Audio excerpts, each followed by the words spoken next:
Hey fellow classmates, my name's Yvonne Rodriguez. It's nice to unofficially meet you virtually. So the reason I'm recording this video is because after reading the articles that Dr. Melton posted on this week's discussion about discussions, I decided that I wanted to try something different in addition to the original requirements. And providing a video I thought would make discussions more interesting and personal.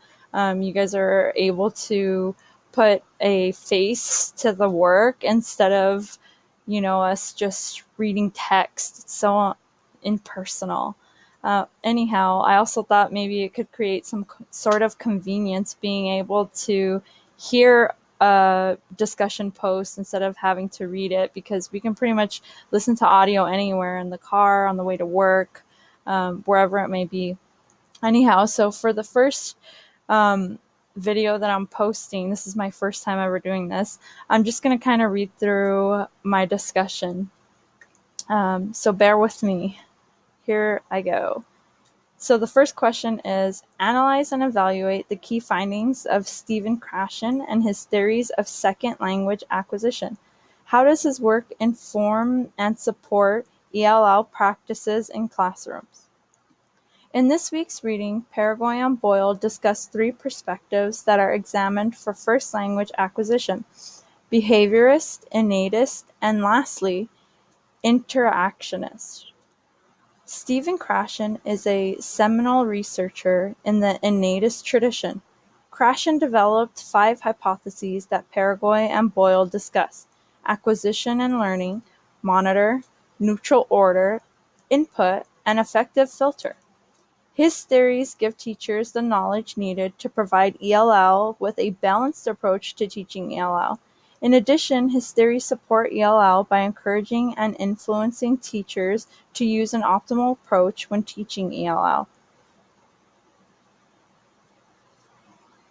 According to Paraguay and Boyle, Krashen's hypotheses are summed up as so. People acquire second languages when they obtain comprehensible input and when their effective filters are low enough to allow the input in to the language acquisition device.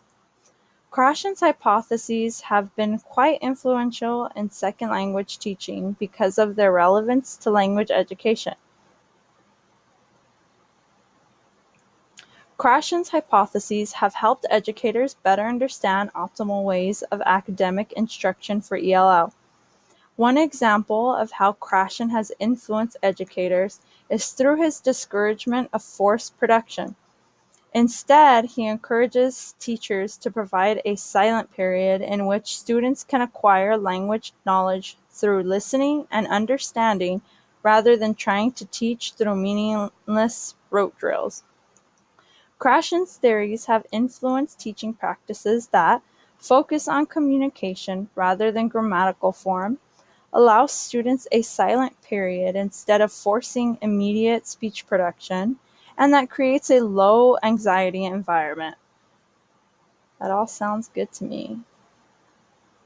The next question is, analyze and evaluate the theories of second language acquisition of Jim Cummins, which is Bix and Kelp. In what ways does the philosophy advocate for dual immersion programs and bilingual classrooms? Basic interpersonal communication skills, BICS, and cognitive academic language proficiency, CALP, are two different language proficiencies that, when understood by educators, including ELL and dual immersion teachers, can help students achieve maximum success. Both proficiencies are essential for student learning and success. However, by separating these language learning concepts, educators can obtain a better understanding of the different ways to teach ESL and bilingual students. The first proficiency, BICS, is not cognitively demanding and refers to the language used in day-to-day social situations. Shoe Bottom informs readers that these skills are the surface skills of listening and speaking. Furthermore, examples of situations in which BICS is used includes peer interactions at recess, lunchtime, sports activities, and social situations outside of school. This language proficiency is essential for children's interactions with peers.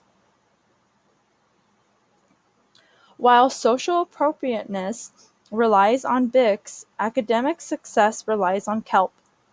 According to Shoe Bottom, KELP skills are the basis for a child's ability to cope with academic demands from various subjects. Essential KELP skills include listening, reading, speaking, and how to write about the relevant subject matter. It is important that teachers with ELLs or in dual immersion be aware of and keep in mind that BICS develop sooner within 2 years of immersion than KELP, 5 to 7 years. In addition, it is important to understand that if a student lacks prior experience in school or lacks parental support, KELP can take longer to develop, 10 years. If a teacher is unaware of this, they might misjudge a child's progress. ED News Daily states, a common misconception is that if a child has mastered his or her social skills, then they are proficient in the language at an academic level. This misconception is referred to as confusion, which could potentially cause issues in students' ability to grasp academic language. That does not sound good. The last question, analyze and evaluate the 8 main ELL instructional programs. What are some of the pros and cons of each program? Paraguay and Boyle discuss 8 English learner program models. The first program is mainstream or general education.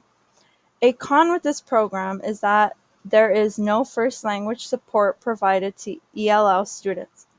The second program is structured English immersion. A pro with this program is that there is the possibility of first language support.